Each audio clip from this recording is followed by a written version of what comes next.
That's right, Chris, and it is much better weather than it was last year when it rained the first day of the Ag Expo. But we are here at Spence Field in Moultrie, as you were just saying, Chris, and this is the 35th year that this expo has been going on. Gotten a lot bigger over the past few years, though. It has grown tremendously from its humble beginnings. It was originally started in Tifton as a job fair for the AET students. What they would do, the equipment dealers would come out, set up, and then the guys would go meet with the different folks and talk about jobs. That was what it was totally designed for. It grew over the years. They added power, and there was a group, a team of men who had a vision that they wanted to build a show in South Georgia like the large shows that were out in the Midwest.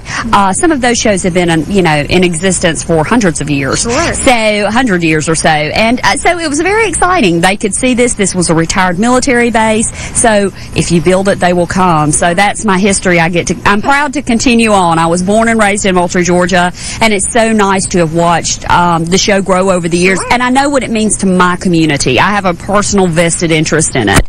It has a huge economic impact for the Southwest Georgia region. How many dollars are we talking is coming into all of, not only Moultrie, but Southwest Georgia in general? Well, an economic impact study a couple of years ago indicated that within a 20-county area, it was like a $14.1 million impact just from this show.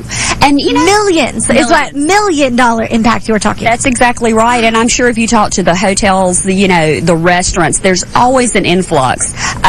People buying gas, people buying food. And one of the things though, I think it kind of goes, everyone says, oh, it's 3 days. That's the joke. You work 3 days a week, 3 days a year, right, Gene? I'm like, yeah, sure. But you work a lot more than that. I certainly do.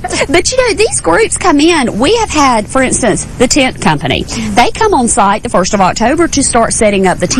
So they are basically moving into Moultrie for a period of about 3.5 weeks. So you've got that. The company reps coming in. People have to put together this equipment. So you've got that beginning, and then of course the post-expo, same thing. So it's a nice economic shot in the arm for our region, I think. And we're proud to share that with all, because we could not do what we do without even our surrounding communities. And also, of course, the farmers, they're learning a whole lot to take back to their farms and continue the improvements and the technologies there. Yeah, and of course, all the equipment that's sold here at the show, by all means. We have so much going on at the show this year, though, Melanie. We have added a Georgia Organic section, which is a whole other version of the farming.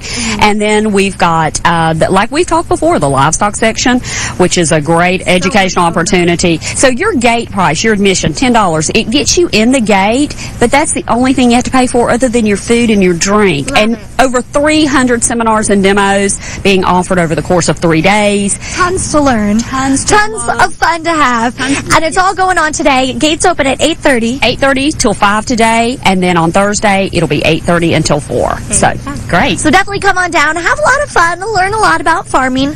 I'm not a farmer, but I sure learned a whole lot, and I'm definitely looking forward to it this year. Back to you in the studio.